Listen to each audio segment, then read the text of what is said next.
Sydney Bangla women's network আমাদের passionate কিছু বাংলাদেশি মেয়েরা যারা সিডনিতে আছেন তাদের একটা প্রচেষ্টা।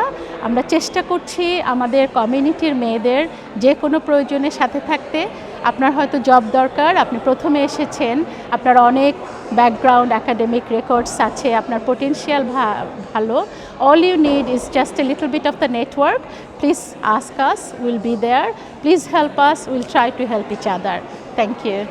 This is Mohammed Shamim. I'm very excited to come here and join this wonderful event. I really appreciate the organizers and everyone to arrange this, and this is, I genuinely believe, is going to give a kickstart for those who is seeking for jobs and encourage all the young and existing persons who is looking to make their mark in the unknown countries in here. Thank you so much again for everyone to organize this and allowing me to be a part of this. Assalamu alaikum. My name is Ashik Ahmed. I'm the co-founder of Deputy. Thank you, Pradha, for having me. I'm really looking forward to connecting with all the folks that are coming today about building their career in Australia. I'm a migrant myself, and if I didn't get the opportunity that I've had to come to Australia, connect with the locals and have the community support, I won't be where I am today. So I'm hoping, hopefully you all get value and connect with your peers and the community and build a great successful career. I mean, there's 160 million people in Bangladesh. Very few of us get the opportunity to be where we are today. And if it wasn't for events like this that you have put together, I don't know what will happen in the future. So thank you. Events like this remind us how powerful it is for the community to step forward, to lift each other up, to learn and to grow. কবিগুরু রবীন্দ্রনাথ ঠাকুরের একটি কথা আছে, তুমি সাগর পাড়ি দিতে পারবে না যদি দাঁড়িয়ে জলের দিকে তাকিয়ে থাকো। Good morning, hello, thank you all for coming to today's show, students and migrants. This is your day today. Are you having fun? I hope you guys love this event that we poured our heart into for the last over 2 months, days and nights. We hope that you guys enjoy and make the most out of it. Go around networking. I hope you guys had the opportunity today to do, and feel free to get in touch with us. Remember, this is not the end, this is just an event for today, but going forward we are going to be here, so please feel free to get into touch with us. Thank you. আসসালামু আলাইকুম। আজকে আমাদের গ্র্যান্ডভিল town হলে Sydney Bangla women নেটওয়ার্কের career and job search event হচ্ছে 19th October. আমার খুবই ভালো লাগছে এখানে এসে, অনেকের সাথে দেখা হচ্ছে, অনেকের সাথে পরিচয় হয়েছে। This is very important for networking in anyone in this community, especially for Bangladeshi community. তোমরা যারা নতুন আসবে মাইগ্রেন্ট, যারা ক্যারিয়ার ডেভেলপমেন্ট করার জন্য, they are looking for job, they are starting to start business. So we got a lot of representatives from different renowned organization. They came here to share their leaflet and you can talk to them. এবং আমাদের অনেকগুলো training programme হচ্ছে। আমাদের 5 জন speaker আজকে আছে যারা তাদের নিজেদের ফিল্ডে নিজেরা কষ্ট করে নিজেরা জিরো থেকে স্ট্যাবলিশ হয়েছে। সো তারা তাদের জীবন কাহিনী শেয়ার করবে।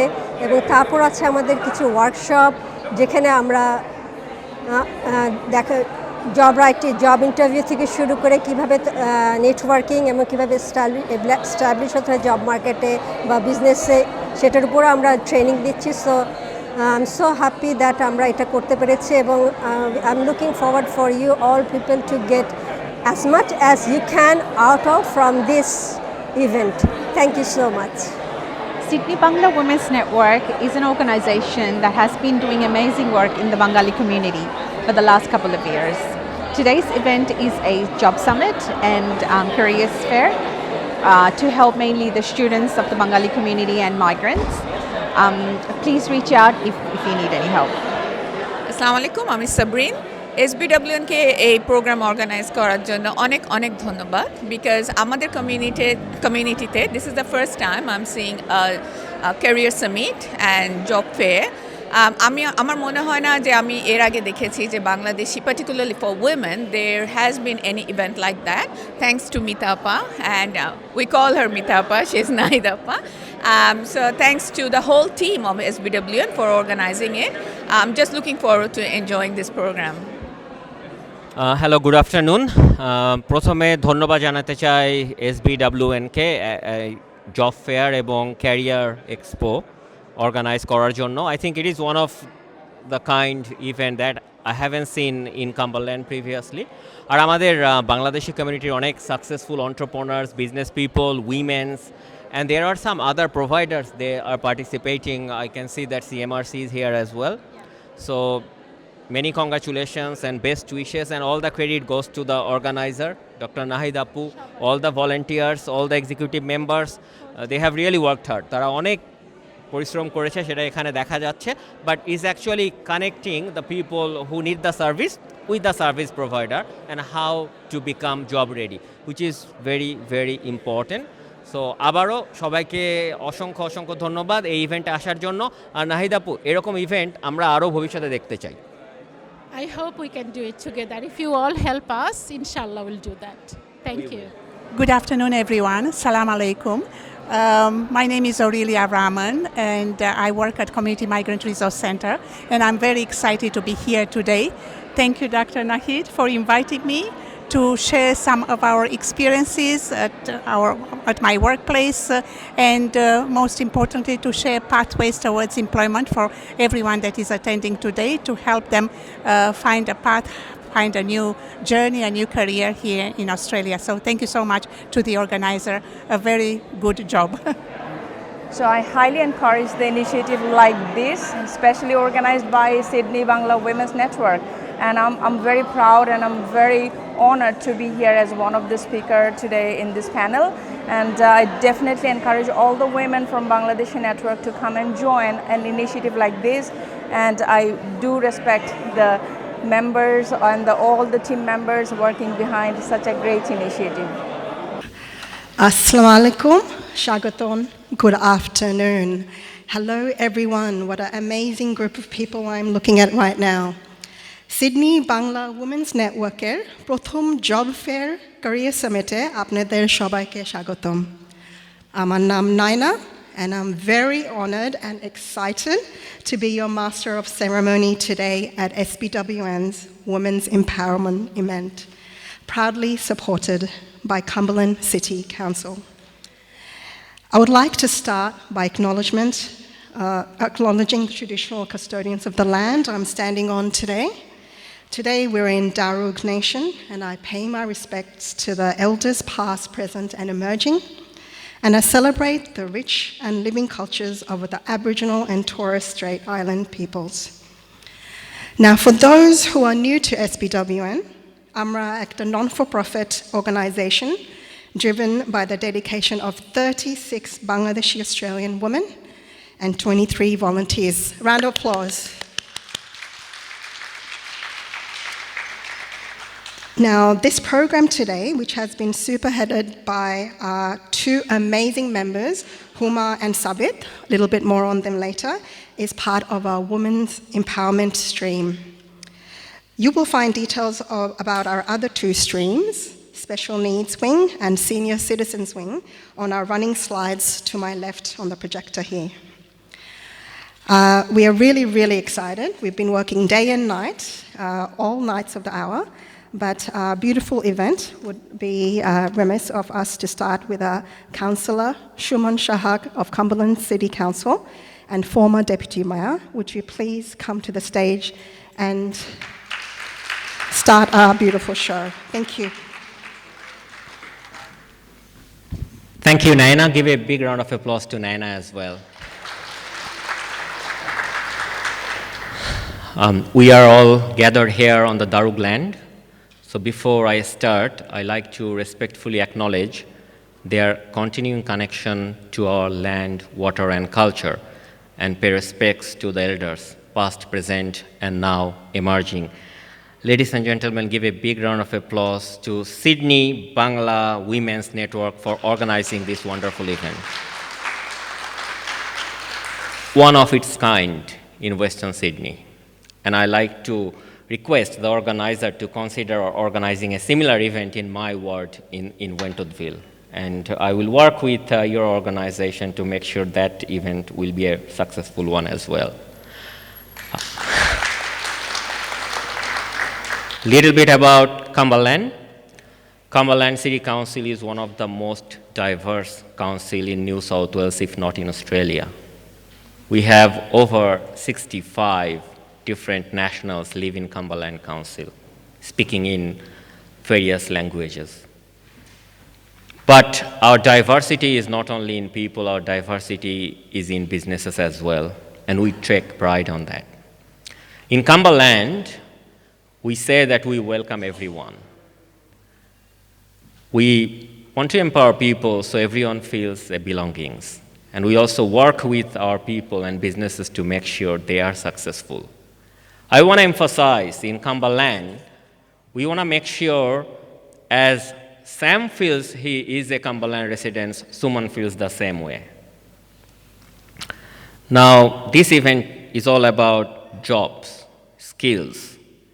And when it comes about the jobs, my reflection on my community, which is mainly the Bangladeshi community, is that we don't have shortage in skills.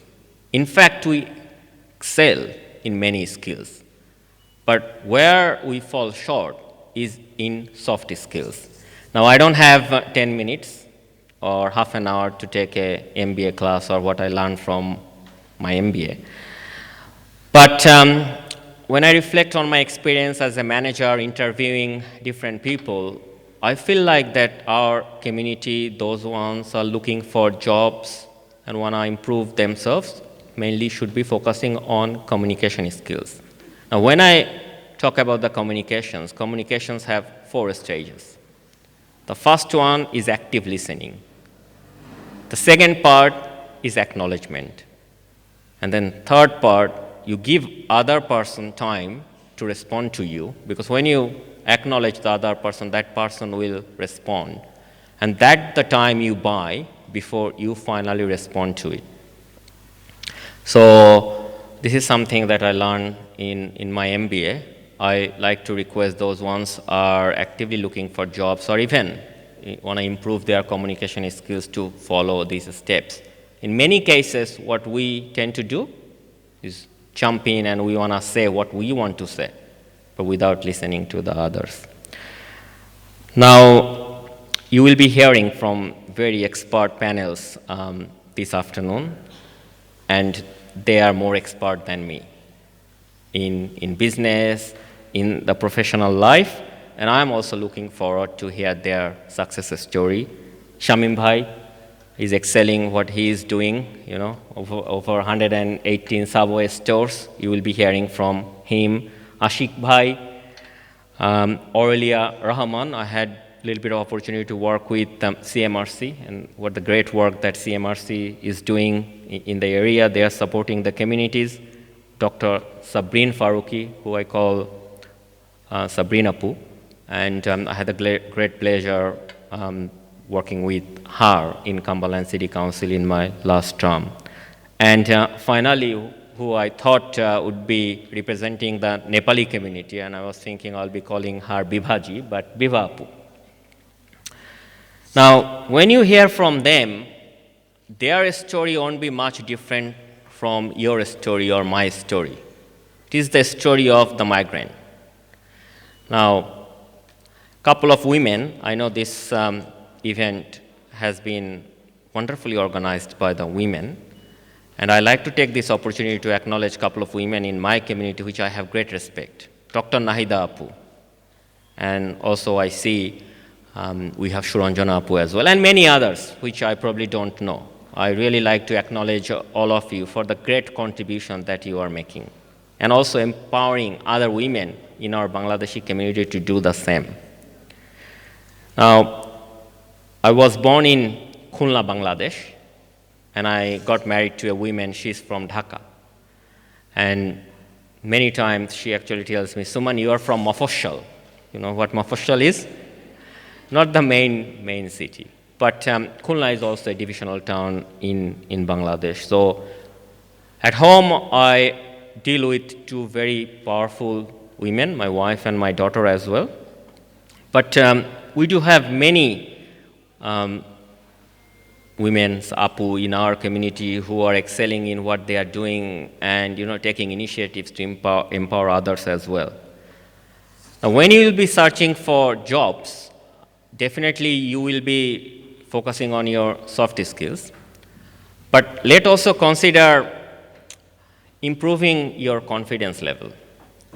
How good you feel when someone look at you and say, you are looking fit, you are looking healthy, you smell nice, you dress really nicely. Don't you feel good? It's actually not only that you feel good, it actually improves your confidence level. And that confidence we need to build, you need to build, those ones who are looking for the jobs, you have to build. And when you get that confidence, you'll be able to nail in your interview.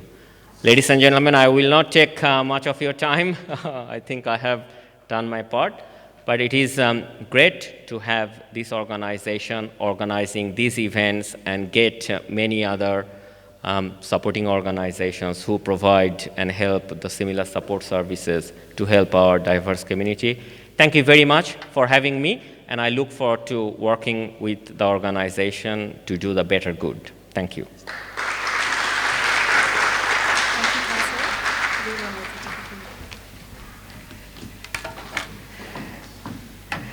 Thank you, Councilman Shumon Shaha, Cumberland City Council and former Deputy Mayor. A couple of amazing things he said. Today I'm actually going to listen to everyone and take their takeaways and put it in my little work bucket. He talked about acknowledging others and listening, and he talked about the special woman in his life. It's inspirational. Thank you. I'm looking for Riapu. Okay, good. Special thanks to Councillor Benjamin Susai, who has been an ongoing support of SBWN from the beginning, and Councillor Eliza Rahman. We might have Councillor Benjamin Susai come a bit later on, and we'd love to hear from him. While we do that, we're just going to mix it up a little bit. Our fabulous organisations who've come early to set up the tables there for you to go and ask questions and gather the insights you need, so make sure you use of it. So all the organisations, I'm going to call your names and describe you for a little bit. I want you to make some noise, do an interpretive dance, do whatever you like, so our beautiful audience can turn around and say where you are. The organisation who can make the most noise has bragging rights today, okay? Come on, it's a competition. I want to hear some noise. So everyone turn around when I talk about the organisation, and we see. Alrighty. We have a couple of booths. Let me introduce them and what they do. And I'm watching for you and your noise-making ability, people. Come on. First, we have Jigs Australia, who are migrant... Oh, good start, Jigs. Jigs Australia, they're the migrant job search assistants and immigration services like visas. Please go and visit Aman Shetty there. Woo, come on. Alrighty. We have Community Migrant Resource Centre, CMRC. Where are you? We've got some standing up action, I like it. They're the leader in the provision of specialised support services to newly arrived migrants, refugees and humanitarian entrants. Please go and visit Payal and Timan there. Payal, you're right there? Fabulous. All right. Are we ready for the next one? Who is it going to be? We've got TAFE New South Wales.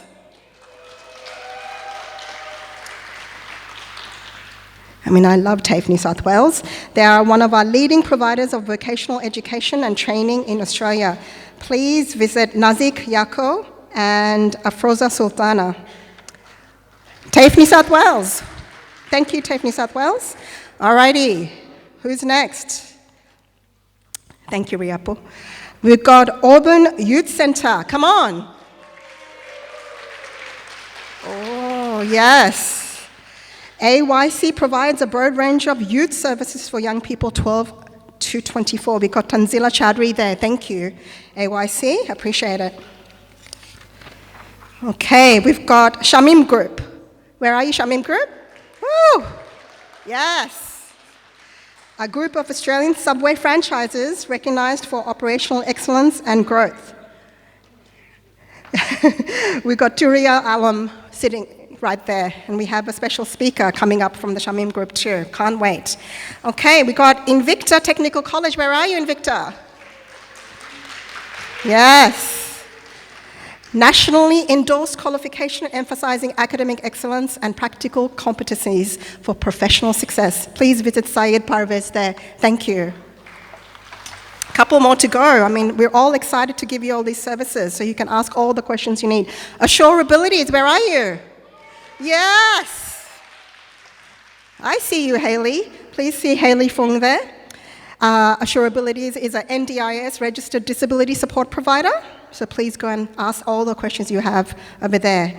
We've got ACE Language and Adverse Global. Where are you? We've got Junaid Atiq Chaudhry there. Please go visit them. ACE Language are proud to be one of the leading PTA training institutes in Bangladesh and Sydney. And Adverse Global is program selection to visa processing, PTA, IELTS training, and post-visa services. Yes. Go ACE Language and Adverse Global. And that is amazing. A big round of applause for all the organizations. Come on. I think Assure Ability has won its bragging rights today with its spirit fingers there. I like it. Okay. We have another special guest here today, which I'm very excited to introduce. Can I please call Councillor Benjamin Susai to come to the stage and say a few words to our guests who are here to hear from you. Thank you, Councillor Benjamin Susai. Thank you. Good afternoon, ladies and gentlemen. My name is Susai Benjamin. Susai is the Tamil version of Joseph. I happen to be the last kid in the family. My father was a doctor. So under the Old Testament of Jacob, the 12th child was Benjamin, so he gave me the name Benjamin. But I have nothing to do with Israel, nothing to do with Jewish people, and nothing to do with Benjamin Netanyahu as well. So don't get confused. I am from Chennai, from South India. I live in Tungabi. I too want to recognize the Darug people, their custodianship of the land, and their connections, and their suffering, and the pains they've gone through when the whites came and attempted to eliminate them, but they're not eliminated, they're still there in strong force. I'm wearing this because I don't want to waste this. This is freshly made by the communities of St. Luke's Catholic Church in Marsden Park.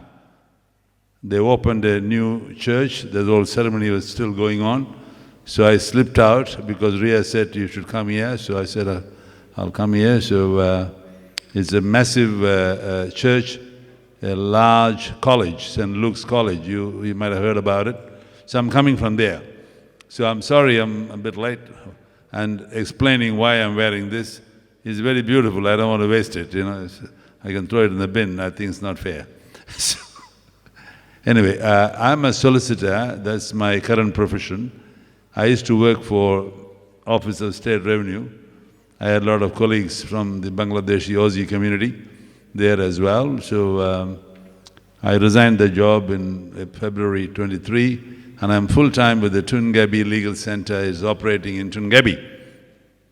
We have been operating for 18 years. We have assisted over 15,000 people who are struggling, who cannot get legal aid. For those of you who may know, legal aid has got two big gates. Gate number 1, means test. Gate number 2, merit test. So if you don't pass one or the other, you don't get any support from the legal aid at all. And even if you pass the two tests, there are some areas of law the legal aid does not support you. That's the background of mine. Now, today is about empowerment of women. I can see quite a few women, and I can also see some men who are supporting the women, I suppose. Now, one of the things that I would say to women who wants to advance themselves, I'm not too sure, what stages people are, is to learn more. Learn more means even if you got a permanent job, try to learn more, acquire more knowledge. I was assisting a woman, a teacher who held a permanent position from South Asia, and I asked her, what are you doing about advancing your knowledge? She said, no, I don't need to do that. I've got a full-time job, permanent job, so why should I bother? Guess what? After some time, she was terminated unceremoniously. So, first thing I say, we still have not learned a lot. We still have to learn. You must demonstrate your thirst for knowledge. Nobody is an expert, we have got so much to learn. The second thing I suggest to women, and is equally applicable to men as well, volunteer your time.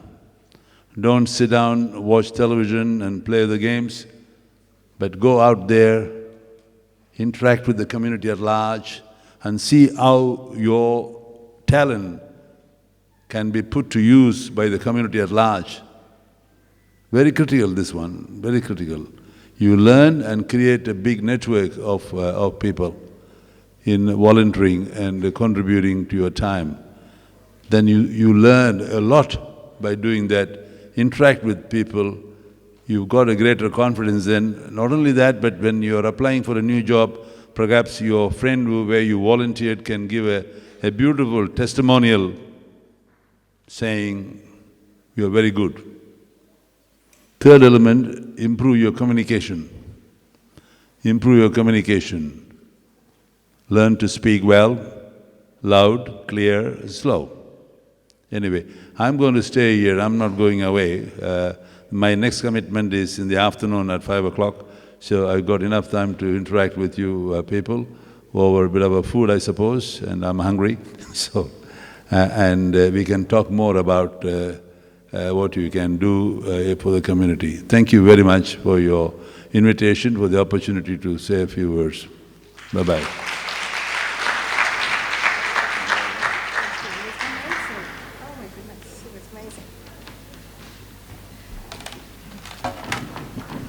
Yes, I'm vertically challenged. Thank you. Thank you, Councilman. I absolutely resonated with your volunteer your time, as we do, our 36 members in SBWN. It is actually how I started my career, by volunteering, and those networks I still have today. We still meet up once a year. Volunteering your time is amazing. Okay. When you empower a woman, it never stops with her. It starts with her. History has proven when you empower a woman, you empower her family, her friends, and her community. Now, it is not lost on us that behind every successful woman, there is a supporting husband, a father, and a family. Welcome to all the families of the women that join us. We absolutely applaud you, and thank you for being here. Okay, let's get the housekeeping out of the way. If you didn't know, the toilets, the men's and the ladies, are down the hallway to the left and the right. Can I please request, if we have children, to please keep an eye on them? There is a main road in the front. So we just want to make sure of that. All right, our panel discussion will be starting soon. That is the order of events. Then we'll take a little break. And after that, we will for sure do our focused workshop. Apologies, we just had to move some things around, but that's the fun in it. There is a famous saying that there is magic in what happens when women gather. Ideas grow wings, courage becomes contagious, and that really has been the theme of the way that we planned today's event. On that note, we have designed the day for you, whether you're a new student, whether you're a migrant that's taken a career break, or just looking to revitalize your existing career. We hope that today, on the words that our councilmen have said on the panel, you will find something that will unlock your potential within. I know I already have so far. So calling all dream chasers, we are excited to give you a little pocket of knowledge and inspiration today. So I'm going to get started with our panel members. Let's go. I'm going to quickly ask Huma to get on stage. Huma was one of those names I mentioned who will be hosting the panel. While she gets herself, I'll be introducing each panel member by name and talking a little bit about them. Please get your applauses going. They have given their time and donated their time for your benefit. We are so excited and honored to have them. Our first panel member, Dr. Sabreen Faruqi, President of Cultural Diversity Network, Inc. From dedicated educator to a pioneer PhD, her achievements don't stop there. She is also an Order of Australia Medal winner. Through CDNI, she has been assisting new migrants, refugees, asylum seekers in their settlement in Australia. But I have to tell you, she's a very creative person. I love talking art with her. Dr. Sabreen Faruqi, please have a seat. Thanks, please. I think, right. Yes.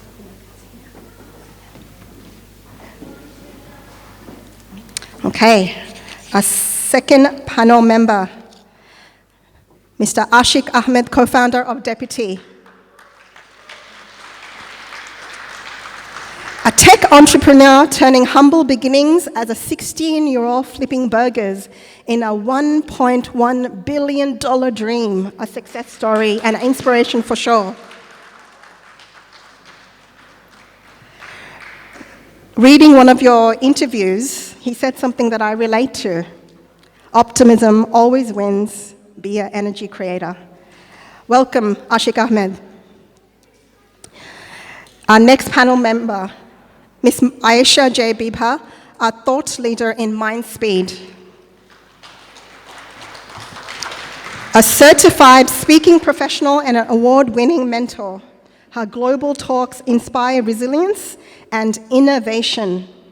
From her top 10 lessons of the past 10 years, she said, "The respect that you really need is to earn from yourself." Love that. I'm looking forward to hearing from you. Our next panel member, Mr. Mohammed Shamim, franchise owner at Subway Australia.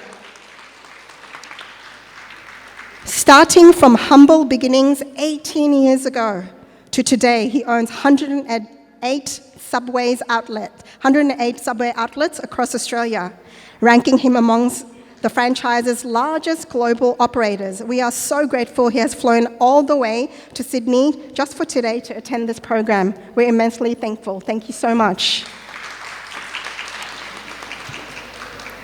Ms. Aurelia Rahman, Head of Community Engagement, Community Migrant Resource Centre, CMRC.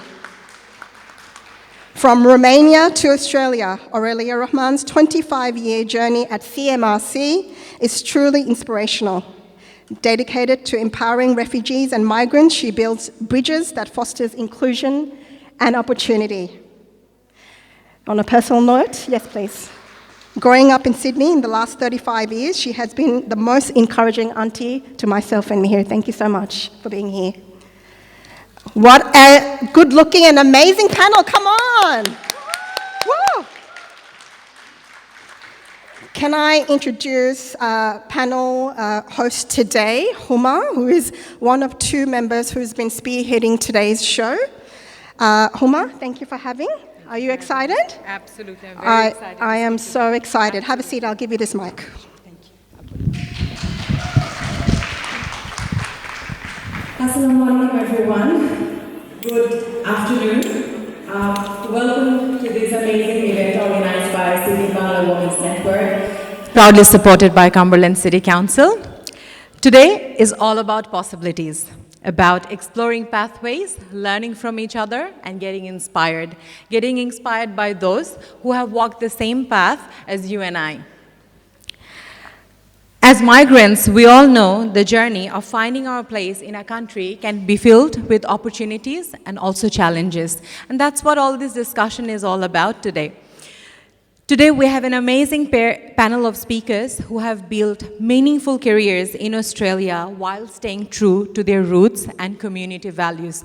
Extremely, extremely humble to have this amazing community of panels today with us today.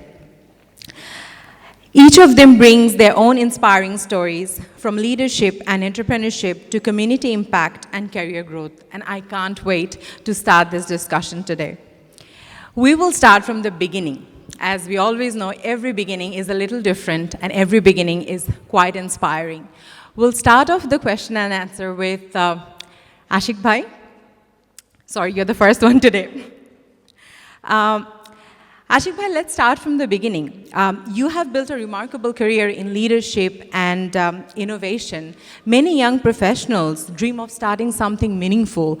So I would like to ask you, how did it all begin? How did Deputy suddenly came into your mind? How did you come up with a solution to help everyone out there, the organizations, individuals, everything? So all over to you. Thank you. Okay. First of all, thank you. Thank you for having me. Thank you once again for organizing this event. Now, Deputy will be 17 in 2 weeks, so I can't necessarily summarize 17-year history in 2 minutes. But I will say this, and as I've met quite a lot of other entrepreneurs, and many of you who are studying your journey, you don't choose your passion chooses you. And I don't think, when I came to Australia or started studying computer science in University of Melbourne, I knew that I would be an entrepreneur. I think a series of events happened in life, and it's all about timing. And if you can just maximize the timing at what happens, inshallah, everything will work out. And how I started, even in the world of tech, is a funny story. And it's actually, let me tell the story. Okay? It's a very funny story, and I hope we can get some inspiration from it. I was working in Hungry Jack's, okay, true. And I remember that was my first job after coming to Australia. I mean, my whole family migrated in Brunswick in Melbourne. And I was working in the Hungry Jack's. If you have been to Melbourne, right next to Crown Casino, at the end of the tunnel, there is a Hungry Jack's there. That's where I used to work. And when I got my job, there was this employee handbook, and page 25 of the handbook was the rules if you don't want to come to work. Like, you can't call in sick within 4 hours notice, you can't swap shifts, blah, blah, blah, all these different things. A little did I know, 10 years after that, I would be starting a company that solves that, but I did not know back then. And even how I started in the world of IT was, I used to like computers, and one day I was with my friend at his house, and we're playing this computer game, and I remember his mom walked in and asked, Ashik, are you any good at SQL? Because her husband's place is looking for somebody who's good at SQL. And I'm like, I don't even know what SQL stands for. But does she know what SQL stands for? Probably not. Okay. And I'm like, when can I meet? I said, okay, go next week. You come. I didn't answer whether I am good at it or not. But between that discussion on a Friday at 10 a.m., till 9 a.m. on Monday, I spent the entire weekend studying everything I can. And back then, they didn't even have fast internet. We were in dial-up internet. I had to go to another friend's house to download Oracle, to install it in my computer, to learn everything about it, show up, do the interview. They gave me a problem to solve the problem. I got the job. And that's the only job interview I ever had in my life. I'm not saying lie, but if you're given an opportunity, whether you can or can't, believe in yourself, back yourself, you'll figure it out. That's basically the whole mantra of being a migrant. You come to this country without knowing what's going to happen in this country. and you figured it out. So apply the same mindset in every opportunity and job you're given. And rest is history. Oh, wow. That is very inspiring. That is very, very inspiring. Did you say one job interview? Yes. Can we have a round of applause for that? This is a great thing. Absolutely amazing. Now I would move to Shamim Bhai, who's more into the business story, I would say. Your success story from a student leading up to become a franchisee king is nothing short of phenomenal. It's amazing. You have not built businesses, but you have created opportunities for many. As one of the great leaders of our country has said, people are born as entrepreneurs, and you're one of them. So usually with an international student coming into a country, they tend to get bogged down with the responsibilities of studies, job, securing themselves. You came as an international student as well, but what made you think out of the box that, no, you don't want to go for the traditional way, but you want to become the king of your own world, and you want to become a businessman and then eventually grow from there? What made you inspire that? I think I was lucky up to a certain extent that I worked in the business as a overseas student part-time for 4 years before I start my own. And it gave me the opportunity and the confidence that if I buy and if I establish a business like this, I can run. But in saying that, like everyone else, once you finish your studies, you get a bit nervous to say, do I go to jobs or in business? I think I'm a very big calculative risk taker, so didn't have any, as a student, either go to school or come to work. That was pretty much my 4 years. Never even have time to spend money, so whatever I earn, I saved. Because eating in Subway, working in Subway, sleeping at home, and that's pretty much the same routine. Now, when I started in Subway as a sandwich artist, like a normal team member, within 6 months I was offered to be a manager. Then a few months later, I was offered to run multiple restaurants. And that kind of gave me a confidence, and I started liking what I was doing, because it's nothing to do with the money, or it's nothing to do with, even I didn't even have a goal that, okay, I'm going to do these things the rest of my life. I felt like I was liking managing the business. Management was one of my passions. I came here, did accounting and finance, but I never liked it. I liked my management because I've got an MBA from Dhaka University, and when so this was my passion. So for me, the goal was, if I'm in business, I would get to do what I want to do. That was my thing. Like, I didn't want to come up with an idea, someone will turn that idea down and, keep doing your things. So I thought, okay, I'm going to do business, and look like I'm running 4 or 5 restaurants quite comfortably.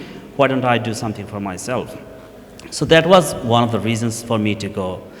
I like the product, and so I thought, okay, well, I'll be Subway. And during that time, when I start thinking about, buying Subway restaurants and be a franchisee, somehow this came in my mind. I have to have 5 Subway restaurants. That was the goal. I never had a goal of owning more than 100 restaurants. I wanted to have 5. And so, because that moment, anyone has 5 restaurants will be like known by everyone else.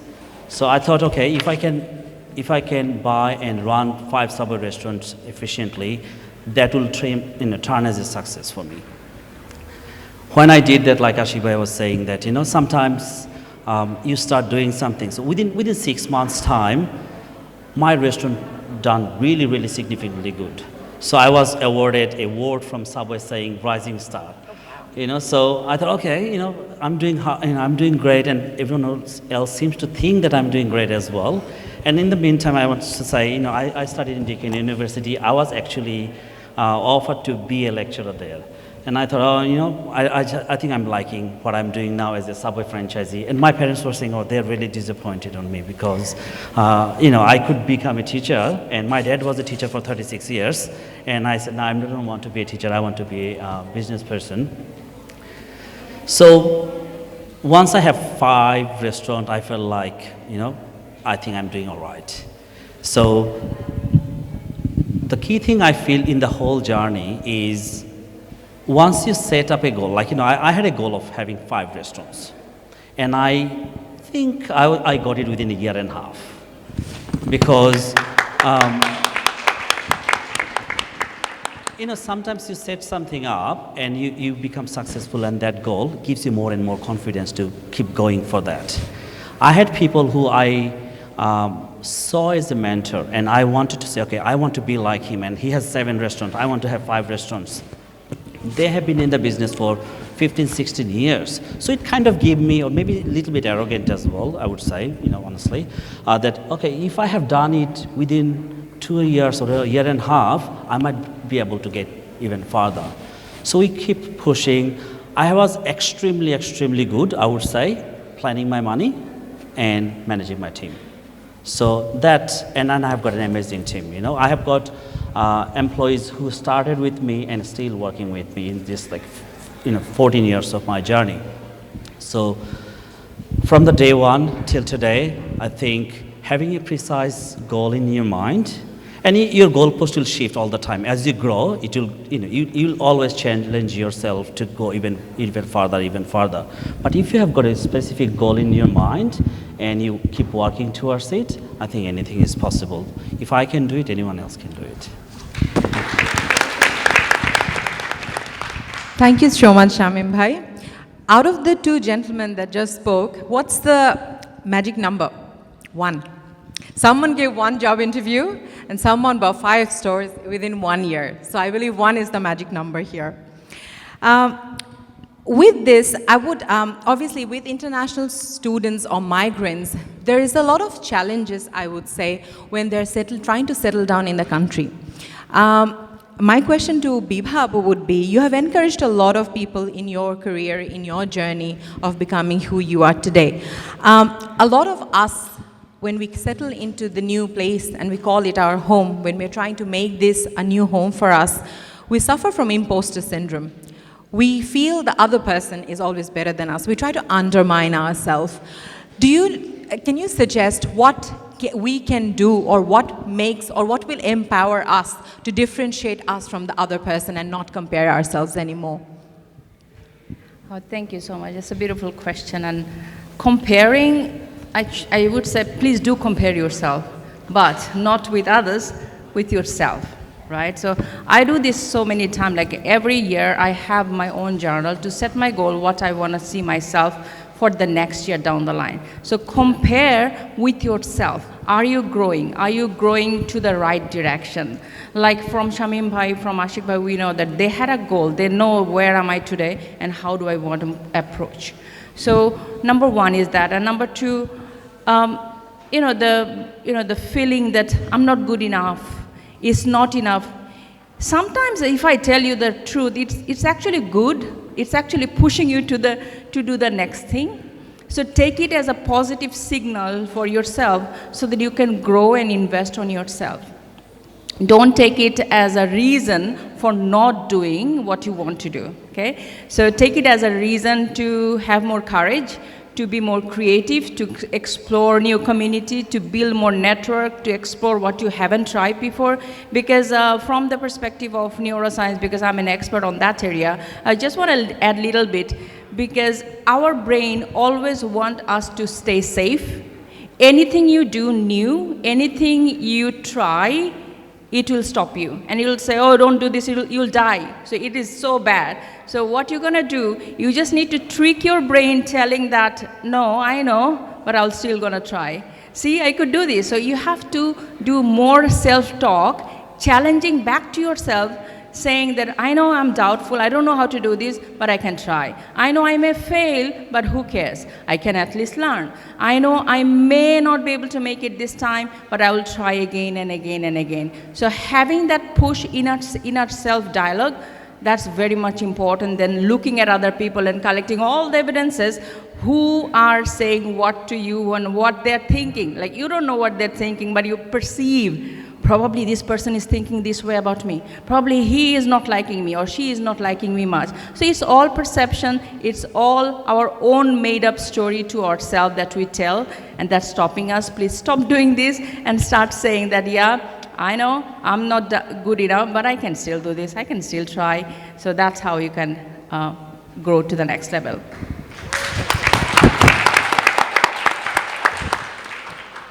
Thank you so much, Bibhapu. That was a wonderful response, and that kind of puts everyone to encourage ourselves to do the best of our abilities.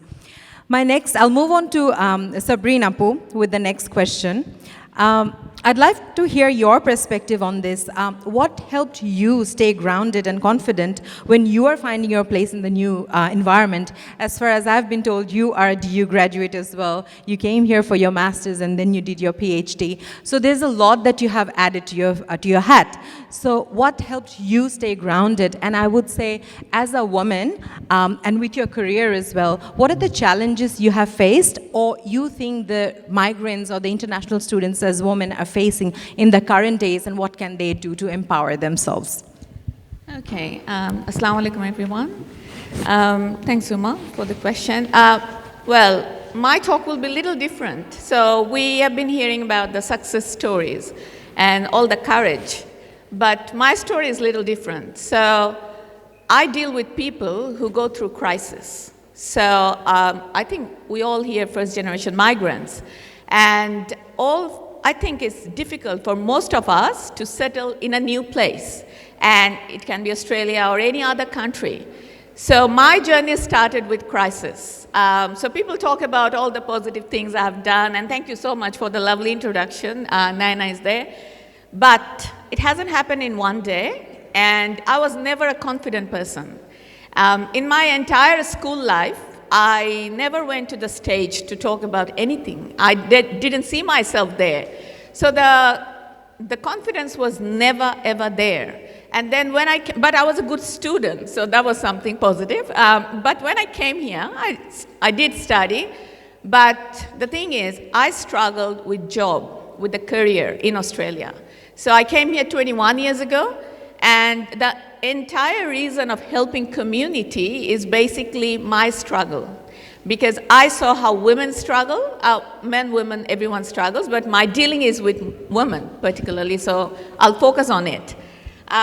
So a lot of issues we need to deal with, and as a first generation migrant, I know that we actually don't know what offers are there in the community, who the mentor is, all those things we don't know. So I went through this journey.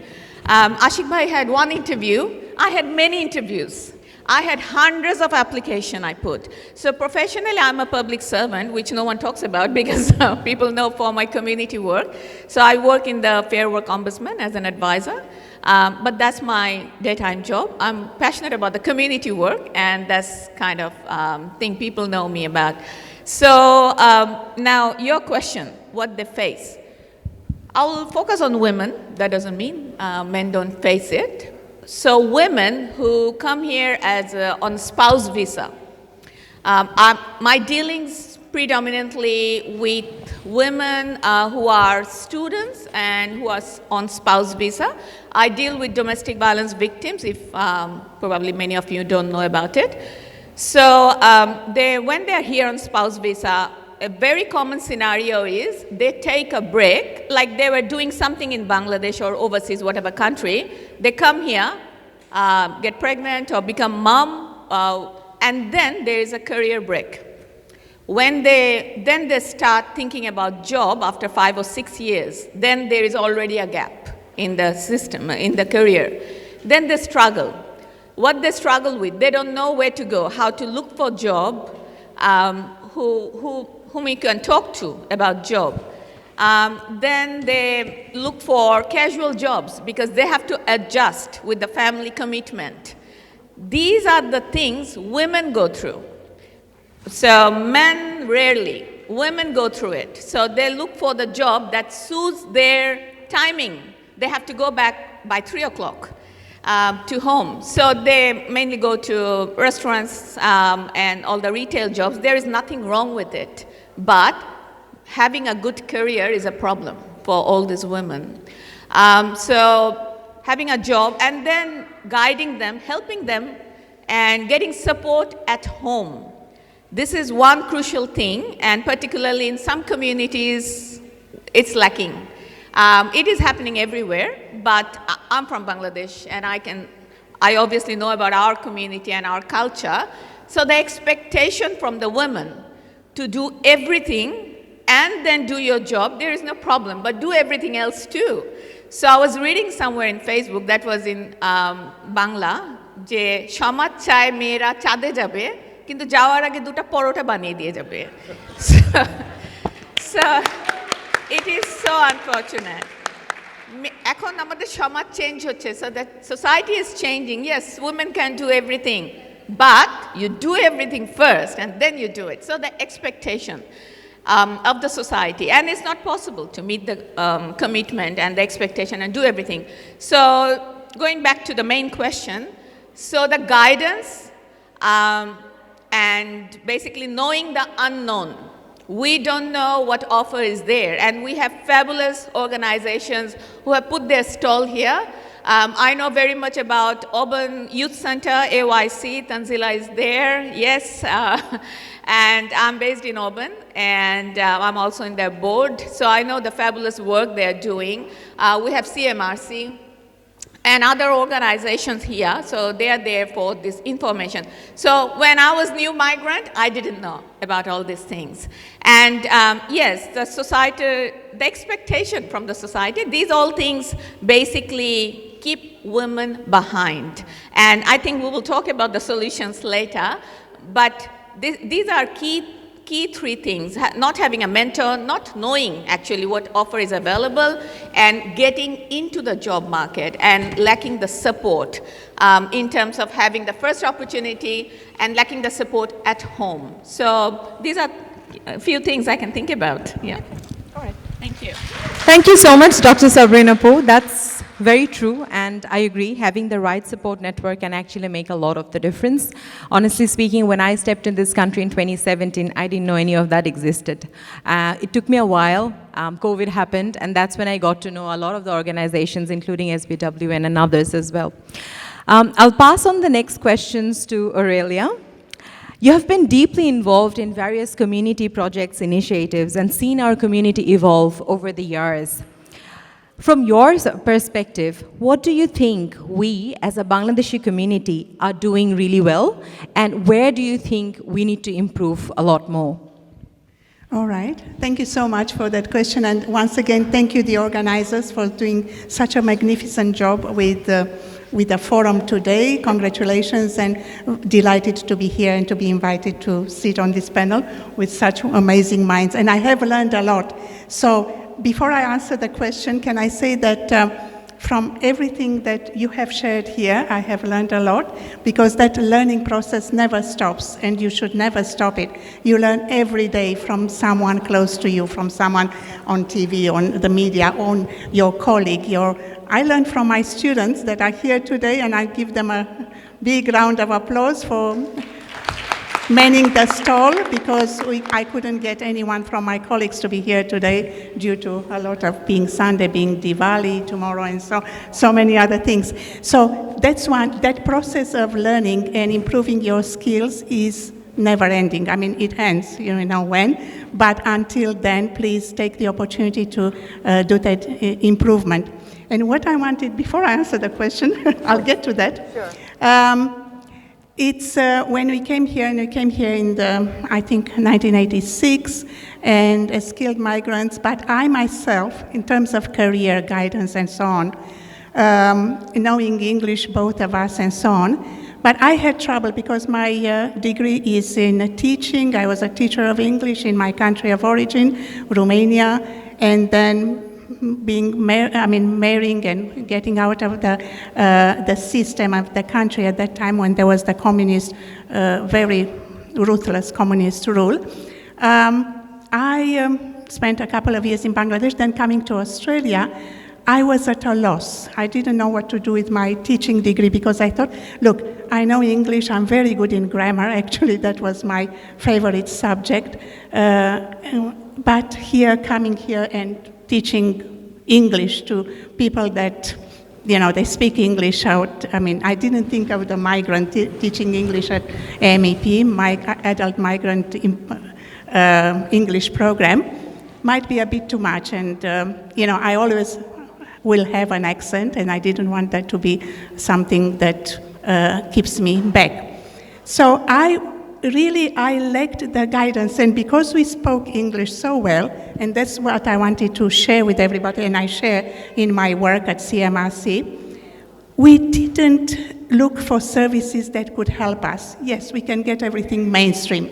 So we looked, my husband got a job, a couple of them pretty quickly because he was in IT, but I was a bit stuck with a little child as well, and I didn't know what to do. I was not, as I said, I didn't want to pursue my career in teaching, but what can I do? So just to do something, because you get bored after some time, I started with a secretarial job for an actuarial company, of all places. So not having the formal guidance, but one of the actuary I was working for, he said, he saw my kind of trying to make sense of everything. I'm not a person that has many skills or talents or, things that I can pursue. So what can I do? So he said, you would be very suited for the community sector, community services sector. What's that? I didn't even know, because we didn't have that in Romania. And one piece of advice that I would want to give everyone, there are so many services and programs here in Australia that you may not have, even in Bangladesh. I'm acquainted with Bangladesh pretty well, or even in other countries from where refugees come. We work with a lot of refugees. They don't have this community sector as developed as it is here. So I didn't know. But then I was approached also by my Romanian community at that time to see how we can bring the community together to work on projects. And I'm coming, this is my big segue to answering your question. I was approached to bring the community together, do community development. And I'm sharing with you, at the time, I was not understanding, what do you mean? Because I didn't come from a background where in the country it was something like that. So I'm not, so slowly, but very, how should I say, on a regular basis, I started learning the jargon here in the community sector. Some of you, Sabrine, and all that is just, but I started learning. And sometimes I feel that I faked it till I made it, kind of thing. So you have to, and that resonated, most importantly, the working for people, supporting people, helping people resonated and resonates very well with who I am. And that's, helping someone that is new to a country find their way. Because we were a bit, we knew the language, we could understand going mainstream, but a lot of people come, and especially in my line of work, working with a lot of refugees, they don't master the language, they don't have even functional English, so they start from zero or close to zero. It's very individual, and the casework that we do is individualized. So not everybody is like that. We hate generalizations, but a lot of people need to work with their individual, where they are, the individual skills and knowledge, and take it from there. So now, I think the Bangladeshi community, and I know because my husband is Bangladeshi, and I have a lot of touch, I hope, and the connections with the community, it's in a very good place, I would say, compared to other communities, because you are very much connected, and you organize, the different organizations that are here in Sydney. I'm just confining myself to Sydney. They organize they have a lot of cultural and social initiatives in which you open up to anyone that is new to the country and those that have been here for a long time. So you are in a very good position to support those that are new arrived, support those that need a bit of career guidance, because like myself, so many years ago, I didn't know what I'm going to do. And I would, what am I going and what I like? But you have here, and especially through events such as today, opportunities to network and with people that have gone through that. Some of them have gone through that pathway. Some of them have become very, very successful businessmen. And also, small business is an interesting pathway, because if you have, and we advise that at CMRC, and until recently, we had a very successful program called Multicultural Small Business Program.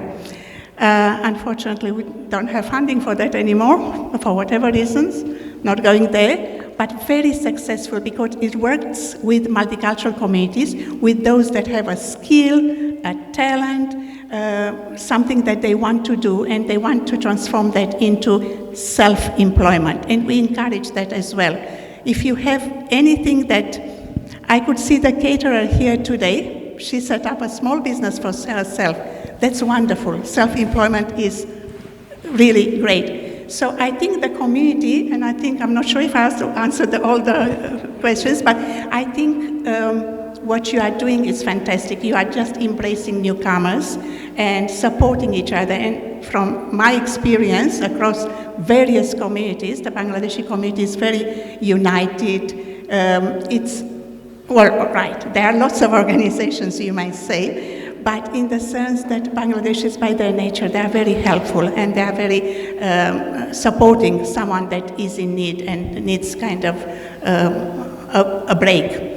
So mentoring, I would say, and there are a lot of mentors here today, could be a good pathway for those that are looking for where to start, what do I do? So if you have a career, if you have someone that you admire, a career in mind, something that you like doing, don't hesitate approaching those people to provide a bit more kind of understanding of the road ahead. And don't be afraid of feeling lost. I mean, I was there, I've been there, done that, and what I can say, there is a pathway there, you just have to look for it. But just first, and before I finish, look inside yourself and understand what you like doing. It's very important. You know what they say? If you like doing something, you transform that into your passion, into your work, you'll never work a day in your lives. So first of all, look at yourselves, what you like doing, something that has to align with your values naturally, and what talents you have, what skills you bring, and then ongoing continuous learning and improvement process. That's very important. We learn every day, especially in this day and age, with the advancement of technology, the way it is and the way it is going.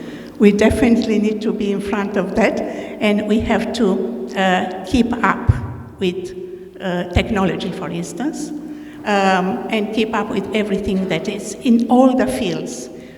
Someone said to me that in 2050, 60% of the jobs of today, they will not be there. Do not panic. I mean, the 60% of the jobs that are here today won't be in 2050, but there will be other jobs. The jobs market is always transforming and always try to keep up with that. And it's very important to have that adaptability. And I think adaptability and being open to transformation and growth and development. And by finishing, I would like to say that TEF New South Wales and Nazik Yako, who is the stakeholder engagement manager there, is here. Pathways towards education and learning new skills, keeping updated and upgraded is very important. And yes, everything will be fine, but there are always ups and downs in anyone. And it's better that way because we always learn more from the downs rather than being on the ups. Thank you. Thank you so much, Aurelia, for the beautiful response. কবিগুরু রবীন্দ্রনাথ একটা কথায় তা বলেছিলেন যে যদি তুমি সাগরের দিকে যদি তাকিয়ে থাকো তাহলে তুমি সাগর পাড়ি দিতে পারবে না। সাগর তুমি তখনই পাড়ি দিতে পারবে যখন তুমি এগিয়ে যাবে। শুধু দাঁড়িয়ে জলের দিকে তাকিয়ে থাকলে তোমার সাগর পাড়ি হবে না। So what that really means is you need to empower yourself to move forward. Nothing comes in a plate. You need to bring that plate in front of you and then take the most out of it. Thank you so much for the thoughtful response, Aurelia. One of the common words that I have understood from this discussion is mentorship. Now, my question to Shamim Bhai and subsequently Ashik Bhai would also be, what is the role of mentorship in someone's life for becoming successful? It's extremely important. So when I, like I said, I started my career here in a Subway restaurant, and eventually I end up buying one. The person I used to work for, he actually helped me to get my first one. And if I think whenever I learned something, I learned a lot. I had a good kickstart, if you say this way, because I was working with him. So when you are in a job, and if you really think this is what you like and you want to go distance with this, try to learn it. Earning money from a job would be a secondary. It sounds strange when we are all looking for a job because we are struggling with bills and all, but this is the reality. You need to choose between job and career. You really need to think, okay, sometimes in our situation, we will have the opportunity where we just have to get into something to get by. But then you really have to say, okay, where I want to see myself in few years to come. And then you make a plan. We all have a destination. We all say, okay, we are at A and we need to go to B. Our route to go to from A to B could be different. But that's the ultimate destination, that you want to go from A to B. But what I find that when I had the opportunity to work with a lot of employees that I hired in my own business. Sometimes I have seen someone, like I said, I have got employees who have been working with me for a long time. I actually have an employee who got his first restaurant just yesterday. So he had worked with me and he bought his own restaurant. Like I worked with someone and I got my first restaurant. He stick to me, he tried to learn from me like I stick to my boss and I try to learn from him. And I know where I want to go eventually. So I learned everything as if what I'm going to do when I have got my own business. So you really need to look up to someone who you think, this is who I like, this is how this person is doing this, and I want to be one like him and follow that. Sometimes people have got sayings, so I have got my own saying every now and then. I genuinely believe two type of person is going to be very, very successful. You have to be extremely genius, maybe like our Ashik Bhai, or you have to follow someone who is a genius. That's our mentor. So really, if you want to succeed in your life, you really need to understand, you have to have your own experience and skill, but you also need to go back to someone like a reference check. Okay, I'm doing this, what do you think? What should be done? If you are in a sector and if you are interested to shine in that sector, you find someone that you think is good at that, and you just go back to that person like a reference check.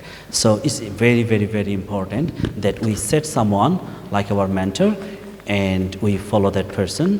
And a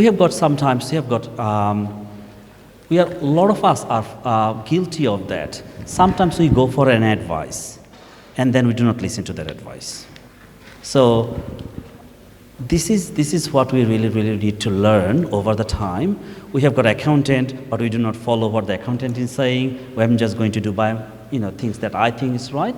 So if you have set someone as your mentor, and if you say, okay, this person knows better than what I know at this moment, at this stage, please do listen to their advice, or at least think about what they have said and put your own input and go forward. So the answer to your question is extremely, extremely important that you have a mentor at least early stage of your life who you want to follow for doing things the way you do. Thank you. Thank you so much, Shamim Bhai. I'll ask the same question to Ashik Bhai, please. Mentorship. I define mentorship in three categories, especially, if you look at yourself, I look at myself. What do I don't know that I should know? What am I not seeing that I should see? And, what should I do that I'm not doing? Okay, and you can get mentorship in various areas. Someone like your previous boss, but you also have to understand that the mentors you're talking to, they're giving their perspective. They're giving an advice that might have worked for them that may not work for you. I am not encouraging by any way to anybody to just go for one interview, just for the record, okay? I got lucky. I really got lucky. My main message in the other thing was that back yourself in being able to figure it out. And look, one of the sources of mentor, I must say, that we don't have probably look into is your other significant other. My wife is here. She's a volunteer with SBWN, and I have this maybe a fault of mine that, as she points out, or maybe a strength, is that I always think what could go right? What could go right? And she, on the other hand, always focuses on what could go wrong. And she will always correct me. I will this is what you're not saying. And I will tell you, I've hired probably at least done 1,000 interviews in hiring people at deputy, and I still get it wrong in hiring. And there was this one deputy birthday party where my wife was in, and I introduced to one of the executives, and Sheila was telling me, he's not going to work out for you. He's going to do something bad. You should fire him. I'm like, well, you just met him for 5 minutes and you already know that, and I work with every day and I don't see it. Turned out she was right. I think it's the woman's sixth sense as well. Yeah. And so, you can definitely, seek mentorship from many places. A very controversial mentor right now I'll give for everyone that everybody has access to in this room is any AI agent, be it ChatGPT or Claude. Seriously, I know a lot of my peer CEOs that I work with, if we're facing a problem, we literally just prompt it. Okay, I am this is my problem, what are my options? Give me 10 different options, okay? And way into that. So I'm not saying that, hey, just use AI for mentor, but the availability of mentorship is everywhere, okay? Be it a career counselor, be your friend. And I also encourage everyone to mentor others where possible. You don't necessarily need to have the specialty. One of my personal motto is that validation in life comes from enriching other people's lives. Okay, it's not about the money, it's not about the wealth, it's not about how many houses or cars you have, it's actually how many lives you have been able to enrich in the time that Allah subhanahu wa ta'ala has given you in this world. And and exactly as Shamaweb was saying, that I had one of those moments where somebody I employed have started their own company, and as much as it hurt to say goodbye to them from the employee, I was so proud at the very same moment that now that you are going to go and start that company, you're going to employ more people, and the socioeconomic good you will create in the world.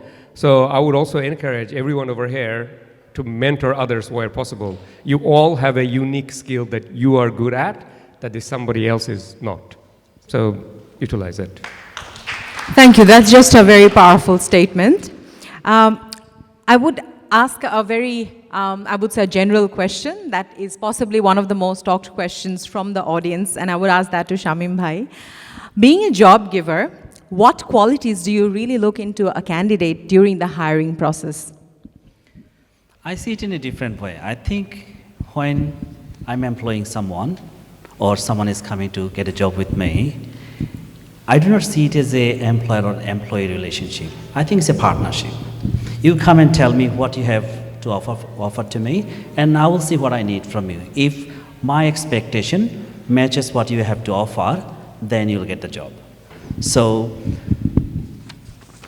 in a nutshell, when you go to get a job, I would rather say do not ask how much you can get.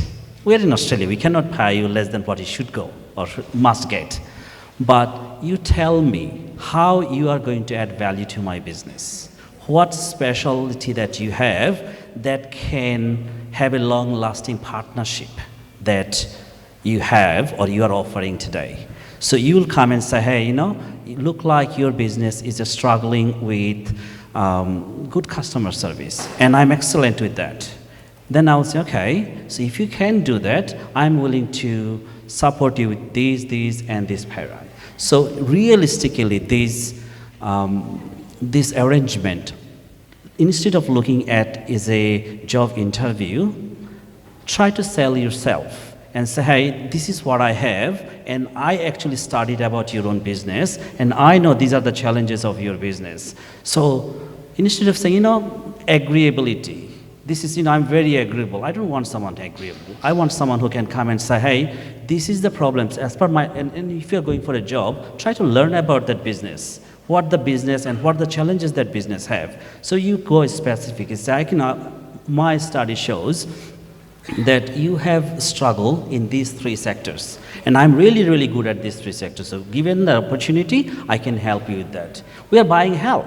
We are not buying someone to say, if I say right, you say right, if I say wrong. I don't want you to agree. I want to disagree with me up to a certain extent. I say to my team that in every single one of my team meetings, I go and talk to them, like we have got one of those every week. And I say, today I'm going to get an idea, and I'm to try to sell that idea to you. And you'll say to me, no, I do not agree with this, it should be like this. At the end of this meeting, either you convince me or I'll convince you. That's how I manage the business. That's my way of managing my business. So if you're trying to get a job with me, come to me, say, this is what you need and this is what I have.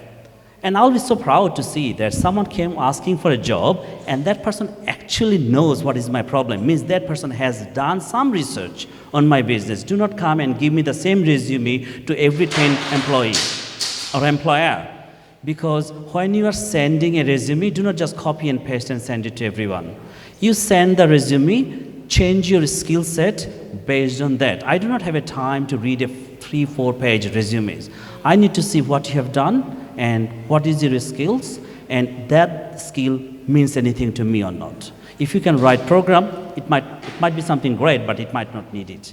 So do not tell me that you worked in a software company, for example. Yeah, if I'm in restaurant business, tell me how many restaurants you have worked. So relate yourself. Try to say what is your skill that can help me, so that I'm happy to, accept that help. So the way I see, as a business or as an interview, a job interview, someone is coming to me telling that, because I have seek for help. You asked for a job interview because I have put an advertisement that I need some help with people. So and in that interview, in the job advertisement, it actually says what are the help I need and what are the sector I need to help me. So when you come, go through that job advertisement that I have done, where I'm saying that these are the sectors I need help with. When you come to me and say, hey, I help you in such and such sectors, and I have got the ability on such and such sectors. Here are some examples that I was good at that. That's all I'm saying. Thank you. Look, my fundamental belief in hiring anybody, even as business owners, we hire every employee. As a business owner we are hiring, we see this employee as an extension of ourselves. Are they going to serve the customer as if I want to serve them? Are they going to make the Subway sandwich exactly as I want? Most importantly, can I trust? Can I trust this individual? It really doesn't matter what skill you have. I'm just going to go for a heart surgeon job, and I know there are a lot of doctors and surgeons in the audience in there, where the competency of the job is really, really important. You can learn many of the things. And even if you have worked in 5 different restaurants, this restaurant might work very differently than every other restaurant in there. Actually, matter of fact, I actually had a fundamental principle. I really don't want to hire people from other software companies, because they're going to try to do the job as if they did that company. It's more about whether they were able to learn. Like, be a trustworthy individual. Like, look them in the eye and establish the fact that you can trust me. And the definition of trust is absence of any doubt. If I'm asked something, will I ever is my employer over here thinking that I'm not telling the truth or something like that? You might even get hired just because you have a flaw. Because that other individual, they're human as well, they're not perfect. They are, they will resonate with what you said and your weaknesses. I don't have an MBA, but apparently in the Stanford MBA there is this subject called touchy-feely. And there was a line, I was talking the entire course in 3 months. And it's a topic of self-awareness. And is that it's a bit of a tongue twister. I am not who I think I am. I am not who you think I am. I am who I think you think I am. It's a bit of a tongue twister. You might need to say it a couple of times in your mind. It took a couple of days to figure this out. I'm going to say it again. I am not who I think I am. I am who you think I am. I am who I think you think I am. So basically the perception you're creating. And in that perception in the job interview, if you're creating a mindset that the other individual can trust you, and you have that integrity, you should be successful. Beautiful. That's amazing. That's another way of looking into the other side. We always say what your strengths are, but it's very interesting how Shamima and Ashika has put into place that finding out how you can help the business and what you're bringing to the table. We are towards the end of this discussion, but I have my last 2 questions, one for Aisha and one for Sabrina Postel. Talking about the various qualities we have just talked about, what's most one underrated skill or habit that you think everyone should start practicing here soon? That's beautiful. I can kind of relate to the responses from Shamima and Ashika. It's authenticity that I love having people their own skin. Like, feel comfortable with your own skin, that is the main thing. And if you are doing that, then the trust will follow. People will see that you say what you do and you do what you say. So if you immediately project the right perspective in other people's eyes, you don't have to do the hard work. And if you don't do, then what will happen? Because inside of you, you already know that you're lying. To some extent, it's not exactly who you are. So your non-verbal cue will immediately project that you are somehow like you're not the right version of yourself.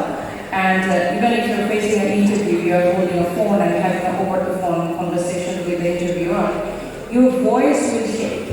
Your tonality will not project the right personality that you're proposing on your resume. So the number 1 skill, I would say, authenticity, having the courage to be what you are. And we all are migrants, we all are speaking our second language here, so that is, yay, we are doing a second language so good, so be proud of that, right? So don't feel like I have to be something like that, I have to sound like this. So we don't have to, we just have to make a good meaning what we say, and we just have to be what we are. And to do that, a little bit work on yourself. Do I know myself? Because there is so much inside of you that you keep hiding and hiding. Because as we grow adults, we have layers of experience to the society, to the family, to the institution, to the job, past job that we're doing. And there might be so much negative feedback we have received in our life, or we have so much of blockage, like don't do this, don't go there, it's too much to do this for the women, it's not how the women should act, it's not the women should be talking in front of other people. So there is so much of labeling happening when you're growing up. So the thing is, like, go back to your older version, like the child, when you were a child, there was nobody stopping you to tell, like, you cannot do this. So become that authentic version of yourself, and then project your skills and your, not only the skill that you have in your resume, but your skill. I also love art, I also love music, I also love talking to other people. So these are the small things, but it makes a lot of difference when you are in the workplace, when you're interacting with the customers, when you're serving somebody, and that will make you you. So authenticity and understanding yourself, that is the main factor I should say everyone should work on, especially for the women. Beautiful. Thank you so much, Aisha. My last question to Sabrina for today is, you talked about the solutions that women can have to empower themselves and the struggles that they face, how they can overcome the struggles. Can you please share some of the solutions with us? Yeah, I will, but before I forget, I really want to thank SBWN team. Nahida Pai, all the members, volunteers, they are fantastic. They're so united and they work very hard. And I want to thank all the husbands who are here, all the partners who are here to support their wives and partners. So this is really fantastic. Now, I really wish Biva was my mentor when I was a kid. And when I was here in the beginning, I lacked confidence all the time. Now, I just jotted down some points because I know we are running out of time, but I didn't want to miss any point. We can talk outside this panel discussion if you need further clarification. And I'm there in every social media, every platform, so you can contact me. Now, the solutions, I think, first of all, job preparation. And most of us, we don't know how to prepare ourselves for the job. So there are a number of avenues, there are a number of organizations who help with that. So reach them and get some help. Reach your mentor, other people spoke about that. And job is not the only solution. We have to think about business.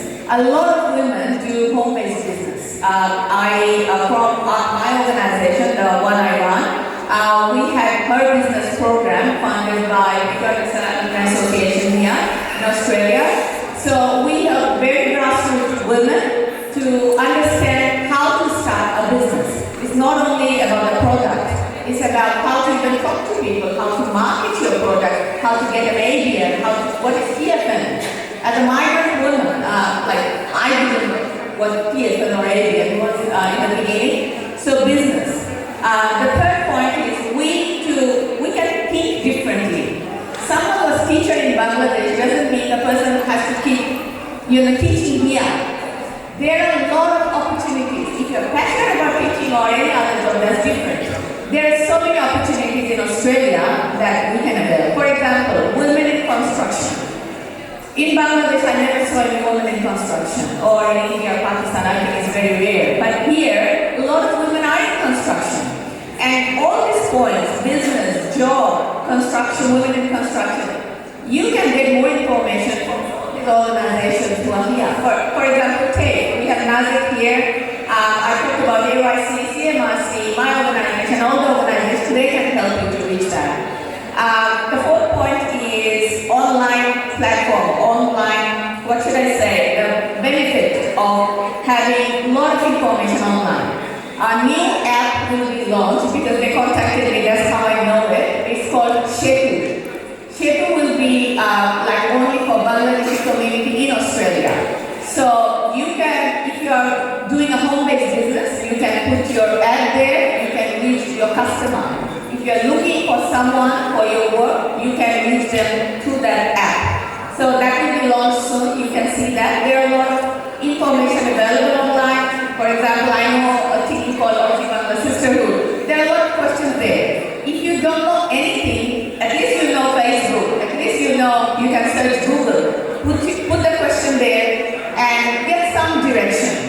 And the last point is help, the support, inside and outside home. Outside we have these fantastic entrepreneurs coming by and we have these people who can probably support you to get the first step in the job market. And there are other people, there are a lot of doctors here. They have chambers, like a business, so you can support. And inside home, and organizations like SBWN or the organization I run, we can have more programs like this. This is the first event I've ever had in Bangladeshi community. We can have more talk like that and bring students. And support inside home is very important. We need to give the support. Not objective is not a support. Give actual support. So if a woman is busy with something, help that woman to do her work. So, and help give the mental support and the physical support as well, so that she can do what she wants to do. I mean, we never had any problem with men doing things. We always have problem with women doing things. So let's have a different mindset and let's keep learning. Thank you so much. Thank you so much for a very powerful response.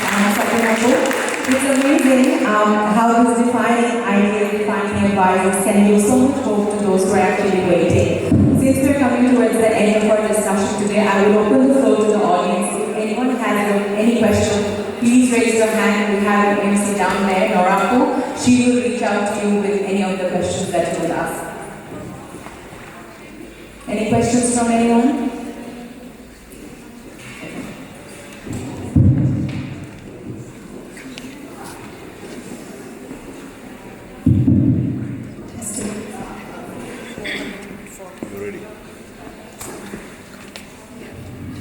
Thank you.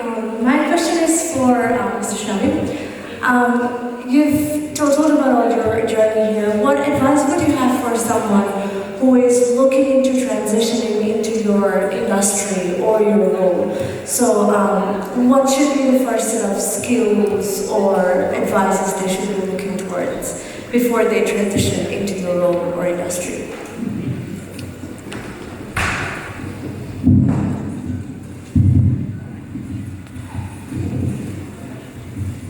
Not specifically even in my field, any businesses or any field you want to go, it's always a good idea to learn or do some research on that. Now, working in that field, I think is one of the best way of researching it because you are living and breathing that. But in saying this, not all of us will have time and opportunity to do that. So you really need to ask yourself, when you're thinking to do a business or when you're thinking to get into a field, what's the thing that's driving you towards that? Is it because one of your friends does it and you feel like that's a good business and I should do that as well? Or do you actually like it? Or that business that you're thinking of doing, you see yourself doing for years to come. So I think not like everyone else was saying here, you got to say, know yourself. Do not just go and run and think to do something just because it looks cool or it looks exciting. You really need to ask yourself, do you see yourself doing it for years to come? And if you say yes, this is what I want to do, then obviously mentor, doing some research these days, Ashika was saying about AI, they're revolutionary everywhere. You can do it, but like I said, do your research, learn about things. There is no better way of doing it than doing, sometimes I feel like I feel like I see myself doing it. I want to do PhD. And I said, okay, I want to do PhD. I organized someone to take some of the work over. And I can start reading some articles and things or thesis, and then I feel like, no, this is not my thing. So sometimes you feel like you want to do something and you really like it, but once you put yourself to that in a practical way, that you know very, very soon this is something that you do. So do not jump into something that looks flashy, because everything that looks nice, not necessarily for you. Thank you so much. Thank you so much. Something absolutely well said. So we go back to the same, know yourself, know your strengths, your skills, what you want to do, what comes from the heart, and transfer that into something that is needed here in Australia. And one part is also volunteering. And I know a lot of people need to work because, you need to be able to pay the bills and put food on the table, but volunteering so that you test out, apart from the research, 100% agree, and apart from the frame of mind, it's also the volunteering, which will give you an insight into that line of business, being Subway, being IT, being the community services. Just try it before you jump into it, because it might turn out not to be what you really want to do. Thank you so much, Aurelia, for giving the advice. Look, I think I can keep going, but I know there is a limitation of time we have today. There's a lot of wisdom in this room. There's a lot of wisdom among these panels. This has been such an uplifting and an eye-opening discussion today. Thank you, everyone. You have uplifted me today. I'm sure there are a lot of young ladies and men out there who got a content like you guys today.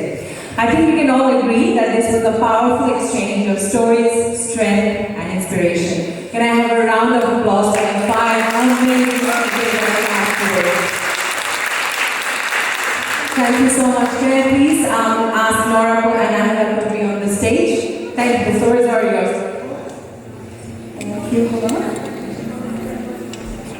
Does anyone else have any questions?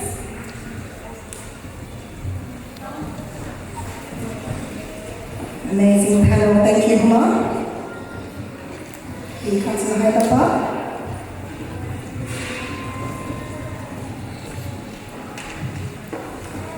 I think my key call out is really know yourself. That's my key call out today.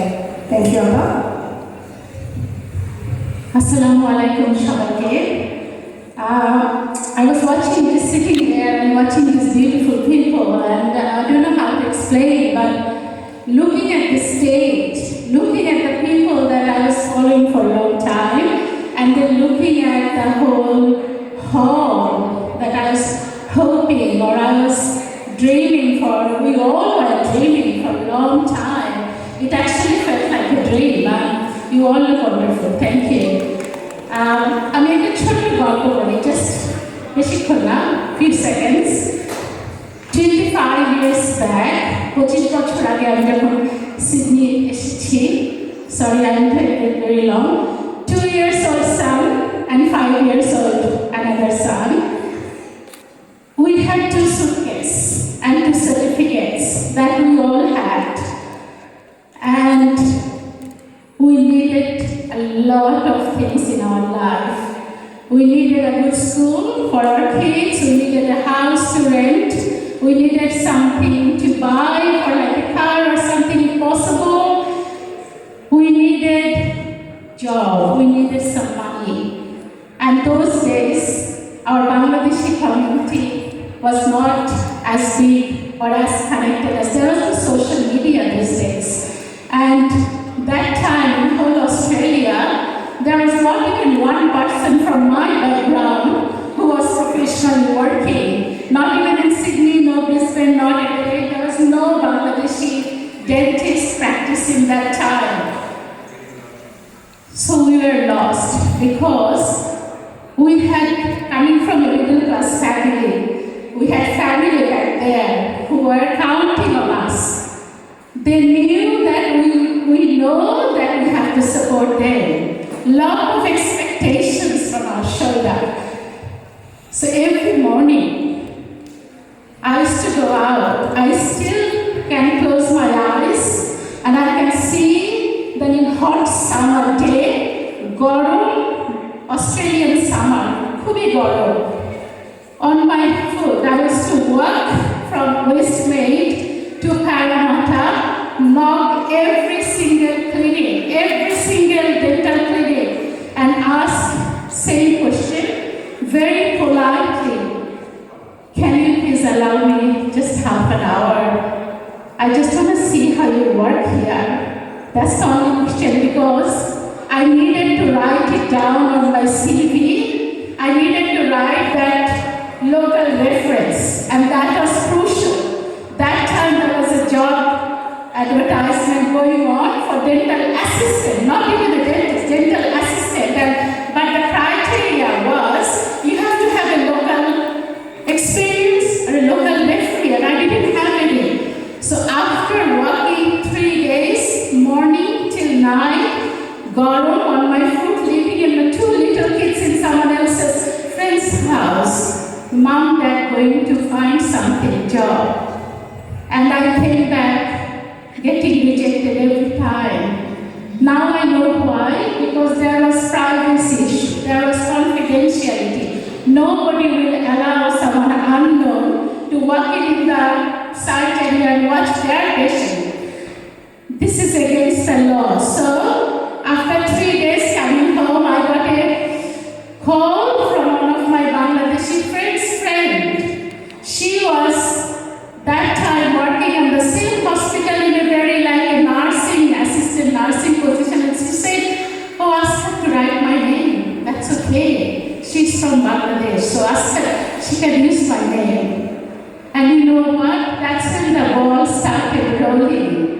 I used that unknown Aku's name as my referee, that she knows me and she can justify, she can be my referee.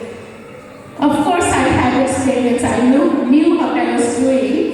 I got the job, and after all these years, after 25 years, I have nearly 200 Bangladeshi women who worked with me in my few surgeries, different time of the year.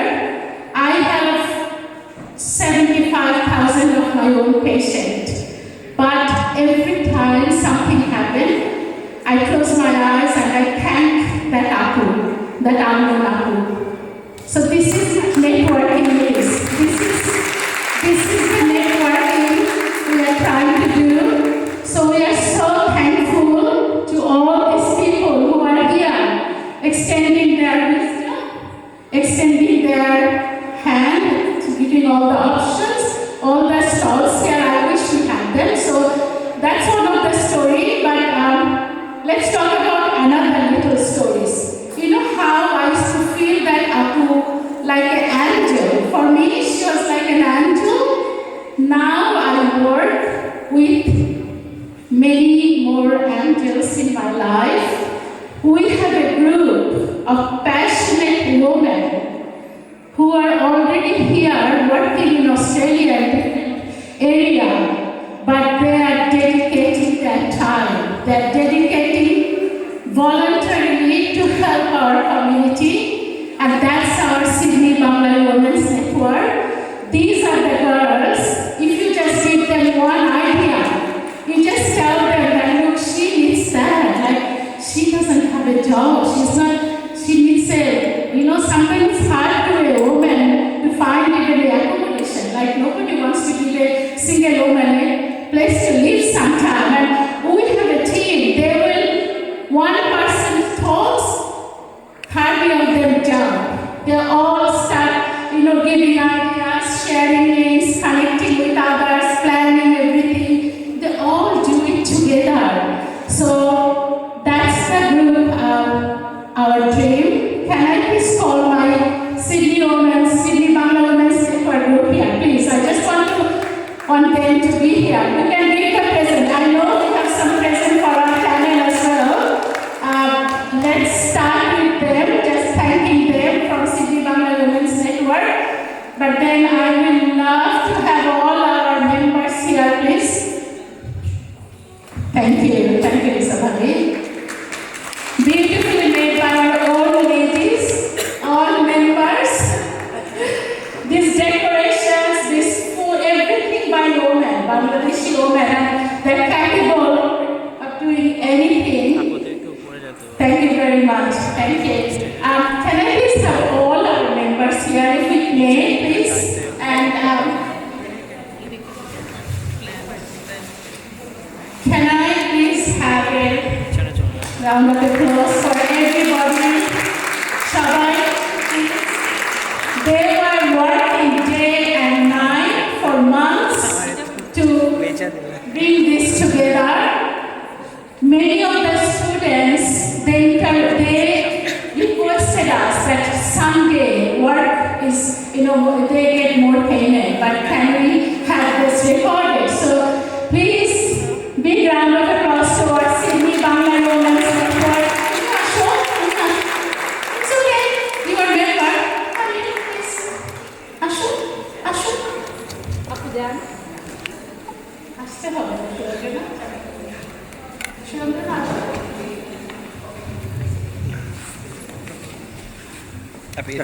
They need to know, like, if anyone needs any hands so that they can contact any of us.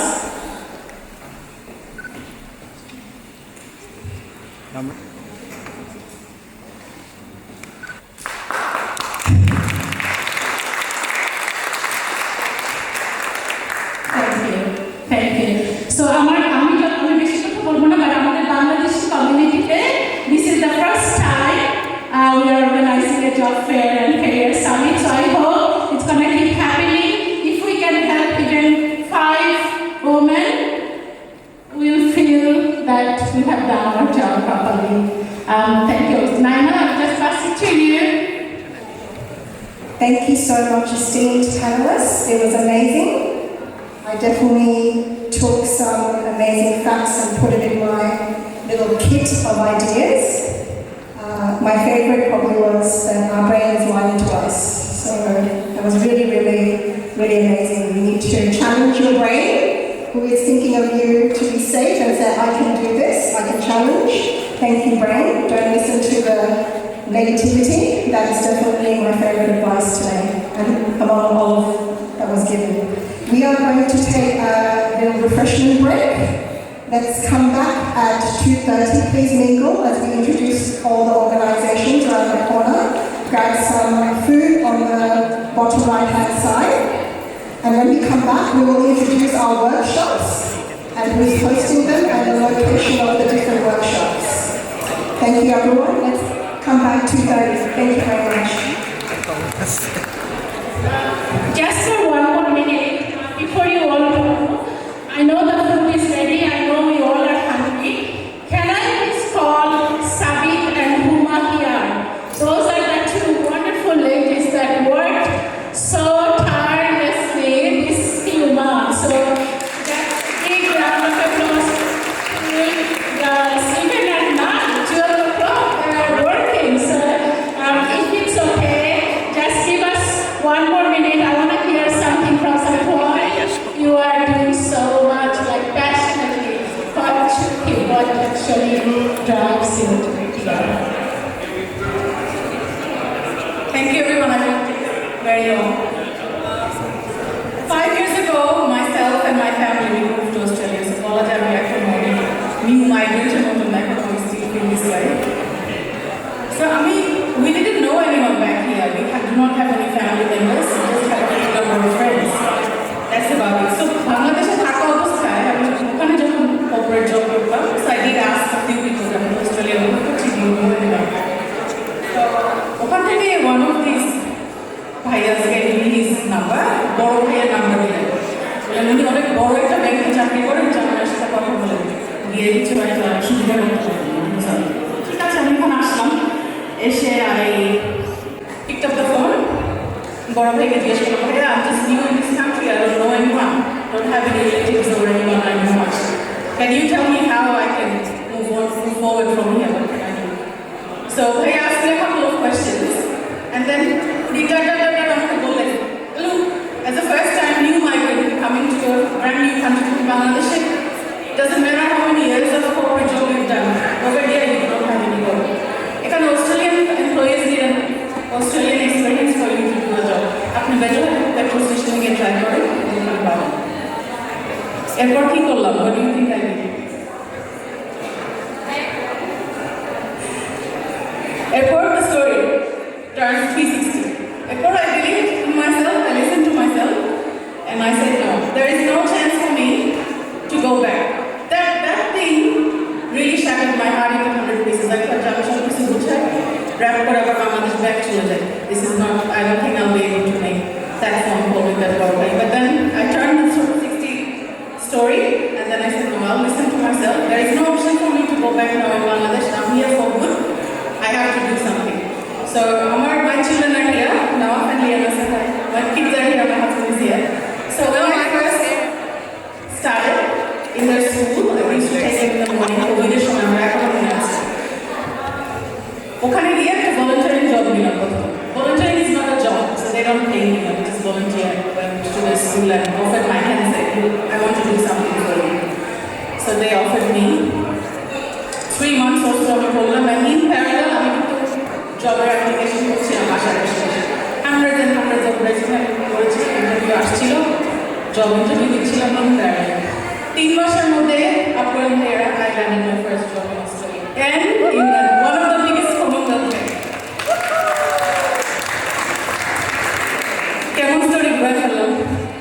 How did you like the twist? So after a year, it doesn't matter তোমাকে কে কি বলেছে, it doesn't matter. Listen to yourself, always believe in yourself, say that I can do it, I can shatter any glass ceiling that I can, no matter what anybody tells me. I don't need to feel worried, I don't need to look down upon myself. If I believe in myself, there's nothing that I can stop doing. So on that note, এটাই বলছিলাম, যখন আমি আপনারা এখানে Sydney বাংলাদেশে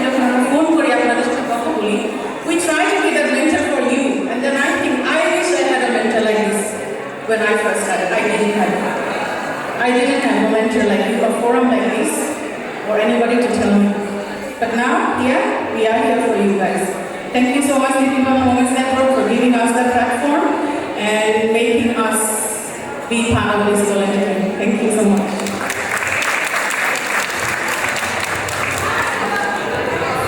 Thank you, everyone.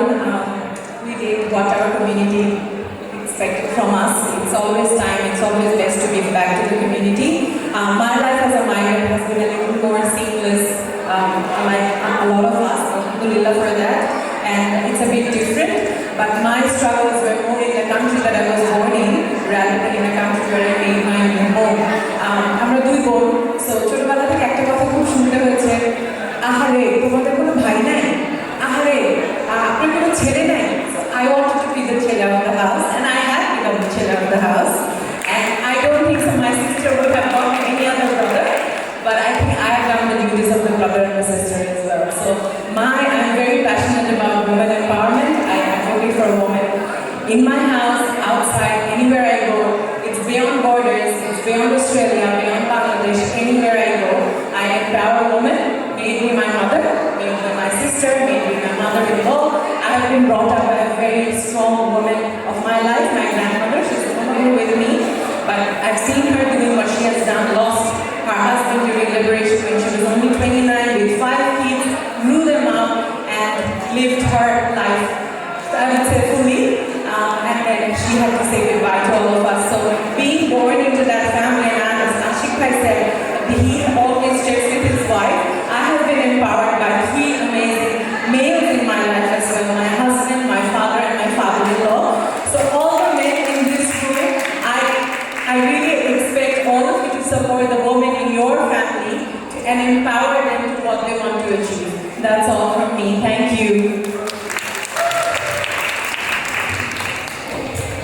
Amazing, thank you. These two have been working tireless, Ruma and Sabir. I love that. I love what you had to say, that you wanted to be the mentor that you didn't have. And also, Ruma, your 3 male inspirations that got you here. And every successful woman, there is a man, for sure. Let's take a break. Let's come back at 2:40 for our workshops. Thank you, everyone.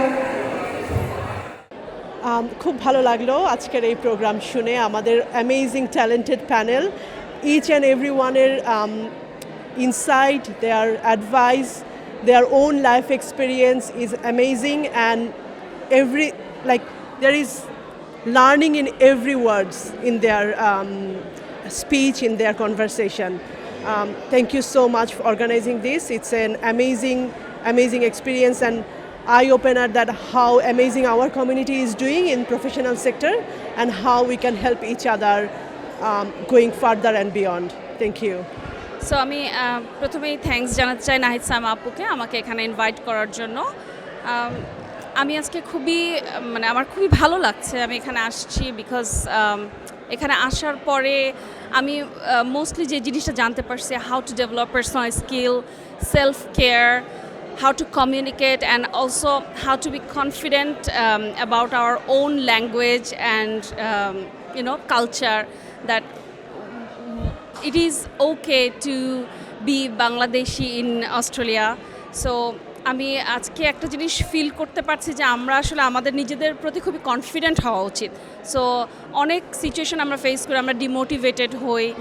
So সেখান থেকে কিভাবে নিজেদেরকে confident করব সেই বিষয়টা এই সেমিনারটা থেকে আমি মোস্টলি জানতে পারছি। এটার জন্য এখন আমি সত্যি খুব কনফিডেন্ট ফিল করতেছি। আই নো আমি কি করতে চাই বা কি করতে পারবো। Thank you again for inviting me in this seminar. Thank you. আজকে SBWN-এর এই বড় প্রোগ্রামে অনেকে এসেছে, এটা আমাদের একটা বিরাট সার্থকতা যে আমরা অনেককে আনতে পেরেছি।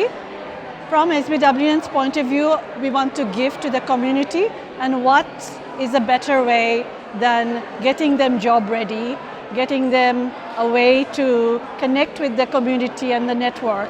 So that is our intention. I hope we have delivered on it, and we hope to do lots and lots of programs like this in different parts of Sydney and beyond. Thank you.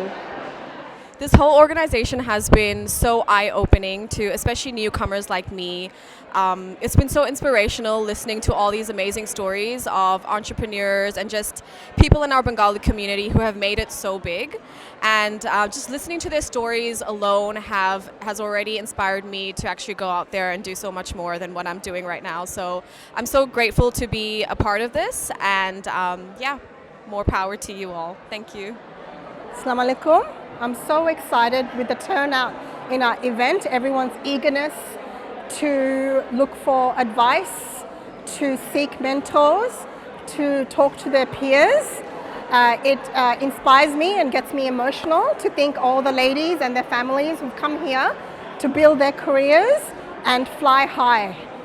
I'm really proud of our community, Bangladesh Australian community, and are proud of SBWN. Thank you. Assalamu alaikum সবাইকে। আমি উজ্জ্বল, আমি একজন senior project manager for department of public works. আজকে Bangla Sydney women's নেটওয়ার্কের আয়োজিত এই career ফেয়ারে আমি এসেছিলাম এবং দেখলাম যে কিভাবে বেশ কিছু লোক, বেশ কিছু আমাদের কমিউনিটির মেয়েরা একসাথে হয়ে আমাদের বাদবাকি কমিউনিটির বেটার হাফ অন্য মেয়েদেরকে ডেভেলপ করার জন্য বা তাদের ক্যারিয়ার ডেভেলপ করার জন্য কাজ করে যাচ্ছে। And this is absolutely fantastic and very good to see. এরকম উদ্যোগ আমাদের কমিউনিটিতে আসলে খুবই কম হয়। খুব ভালো লাগলো এটা দেখে যে আমাদের কমিউনিটি একজন আরেকজনের পাশে এসে দাঁড়াচ্ছে এবং চেষ্টা করছে তারা যাতে অ্যাজ এ হোল গ্রো করতে পারে, যেটা কিনা খুবই খুবই important, specially coming so many years, আমাদের এত বছরের ইতিহাস, এটা খুবই খুবই খুবই খুবই ইম্পর্টেন্ট আমাদের কমিউনিটির জন্য। এবং আমি খুবই ধন্যবাদ জানাই, অসংখ্য ধন্যবাদ জানাই SBWN নেটওয়ার্কের সবাইকে, এবং I really appreciate their hard work and what they're doing for the people and for the community. Good job and keep it up. Fantastic. Well, you're in for a very special session because we crafted this particular session especially for you. We want to keep in mind that this is a little bit of a journey. We want to take you on a journey from when you're starting, let's say you've arrived here, you're finding your feet, you're connecting with people, and then eventually building a successful, confident career. So we're going to start right over there. So we have Nigara Prosa, who we lovingly call Lisa Abu. So Lisa Abu is a water and wastewater engineer. Next we have Tanzina Ahmed. Tanzina Abu is a team leader and she runs a really big team. She's a microbiologist, and one of her heart is for connection. Our heart is for people to collaborate, to work together. So, and myself, I'm a climate change and sustainability project officer and a youth coach. My jam is that I really want young people and young at heart people to have a purpose in life. So live with purpose, make some impact in whatever way feels true to you. You don't have to be the loudest person, and just because you're soft doesn't mean you're not going to make an impact. That's who I champion. I want everybody to live in that sort of a way. Your life should really feel meaningful to you. I just want to say, that's a lot, but we're going to cover it and you're going to get a lot out of it, I promise you. Stay in, lean in, enjoy it. On behalf of SBWN, welcome to this session. We're going to kick off. Over to you, Priyata. Thank you so much. Alright, so we'll try to mix the languages so that everybody is participating. So, আমরা এই সেকশনটাকে 5 ভাগে ভাগ করেছি, 5. And the reason why 1 and 2 like step by step কেন করেছি, we can't do step 5 without doing step 1. So, what do you think about informal networking? How effective it is for your day-to-day life? Thanks, Priya. But informal networking for me is daily. We're showing up as who we are. We're showing up part of ourselves. We're speaking about what we're all about. And that's really, really important. So for all interactions, really show up as yourself and bring value. I know that we'll speak a little bit more about how you can get to that, but you never know who you're speaking to, what opportunities they have to offer. And I think a little respect goes a long way, and you never know when you cross paths with that person again. So it'll always be good. For me personally, I have to tell you one of my biggest opportunities came from informal networking. I'm just gonna start with my journey, which is, so it's not a different story from you guys. So only few Bengali people were there. So I'm Jakunashi, only 2 girls around my age, I'm Jani, and they already done HSC.